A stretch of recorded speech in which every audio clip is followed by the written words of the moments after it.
Allahümme salli ve sellim ve barik ala seyyidina Muhammedin ve ala alihi adede in'amillahi ve iftali. Euzubillahimineşşeytanirracim. Bismillahirrahmanirrahim. Cenab-ı Hak arzdan yaratılışının hemen ardından bunlarla aynı anda gibi düşünün, aslında bunu hemen ardından değişimiz bu yüzden. Günleri yaratıyor ve günleri 7 gün olarak takdir ediyor ama yaratılışı 6 günde yaptığını beyan ediyor. Efendim, bunun basitçe izahını şöyle ifade edebiliriz. Kader bir küptür. Bu kübün 6 yüzü vardır. 6 yüzün her birisi bir varlığın nerede, ne zaman, ne şekilde kullanılabileceğine ait olan izleri taşır.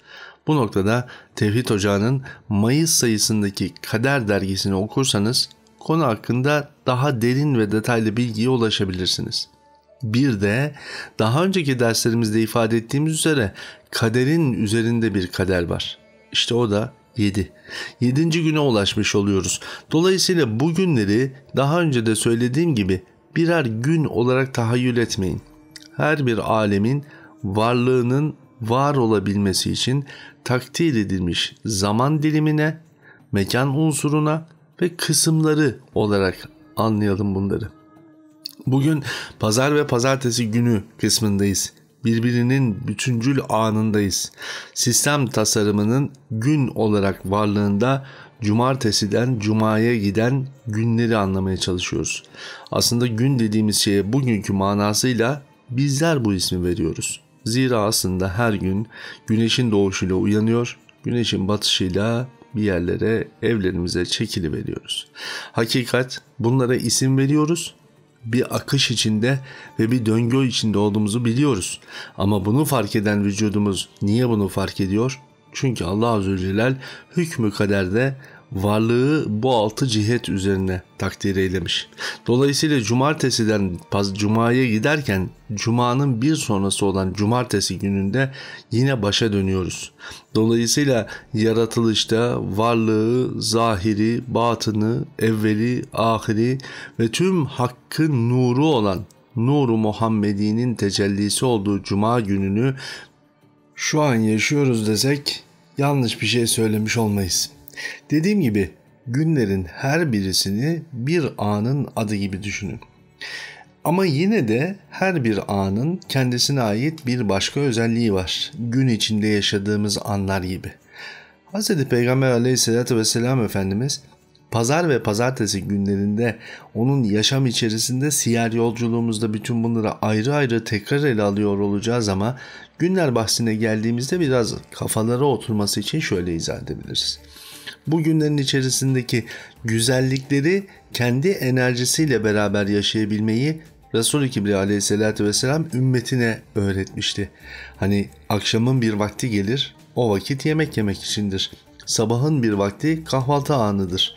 İmsağın, sahurun her birisinin bir vakti var. Her biri vaktinde yapıldığında vücudumuza, hayatımıza, maneviyatımıza bir değer katar. Dolayısıyla Allah Resulü'nün o günlerde özellikle yapmayı tercih ettiği işler de var. Örneğin pazar günleri Allah Resulü için ticarete başladığı veya ticarete başlanmasını öğütlediği bir gündü. Yeni bir dükkan açılacaksa, yeni bir işe başlanacaksa Allah Resulü pazar gününü tercih eder, pazar gününün tercih edilmesini söylerdi. Bilal-i Habeşi Hazretlerimizle beraber bir gün hurma satmaya giderlerken günler arasındaki bütün bu hikmetleri kısaca Bilal-i Habeşi Efendimiz'e anlatmıştı. Özellikle pazar günü yeni bir ürün getirdiğinde onun ortaya konulmasının daha değerli ve daha kıymetli olduğunu söylerdi. Ve ya Bilal, ürünleri cumartesi günü al, pazar günü sergiye koyarsın şeklinde ifade ederdi. Pazartesi günleri içinse Allah Resulü başka devletlerin adamları, önemli isimler, o isimlerle yapılacak olan toplantılara ayırırdı. Haftanın bizim için şimdi başlangıç günü gibi gelen bu anı Allah Resulü için haftanın 3. günü anlamına geliyor. Ama özellikle haftanın ilk günü, ikinci günü şeklinde bir tabiri yok. Cuma bayramdır bir arası var. Ama bundan hariç zaman dilimlerinin her birisinde hayat aynen devam ediyor efendim. Bu ayniyet içerisinde pazartesi günlerinde devlet meselelerine önem verir.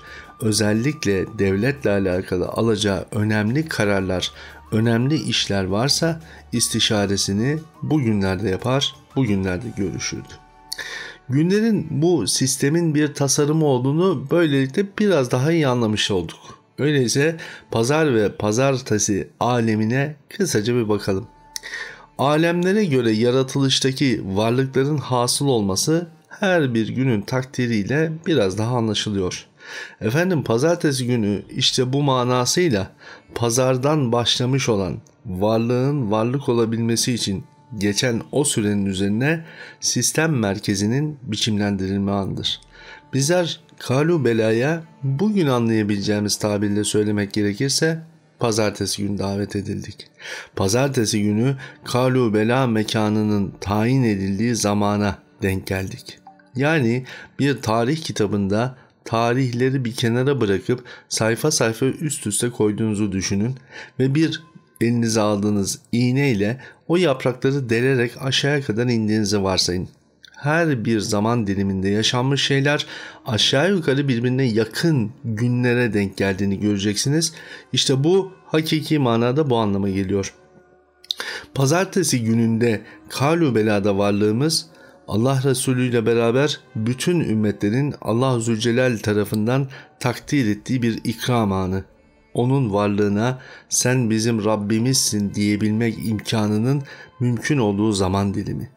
İşte o zaman diliminde her kim Resul-i Kibriya aleyhissalatü vesselamın yakınında onun ruhuyla, onun muhabbetiyle hasıl olduysa yeryüzünde de ona ümmet, ona kardeş, ona yoldaş olabilme imkanına erişti.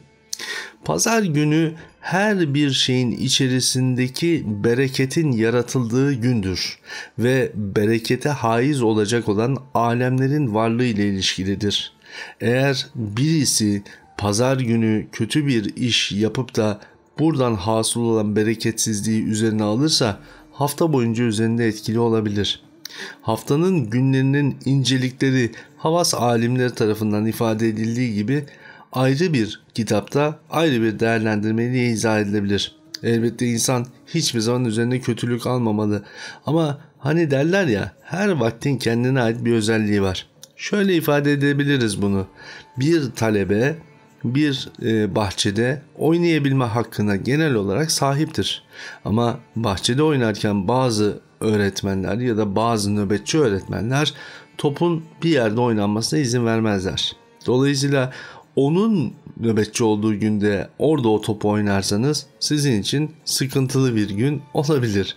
Dolayısıyla Allah Resulü'nden öğrendiğimiz ve Hz. Adem Efendimiz'den beri bugüne kadar gelen bu kadim bilgiler hiçbirisi genel anlamda boşa söylenmiş sözler değildir. Elbette içinde abartmaları yer verenler, elbette içinde yanlışlara sürüklenenler olmuştur. Ama özellikle İbn Arabi Hazretleri'nin de fütuhatında beyan ettiği hikmetler bu mantıkla anlaşılmalıdır.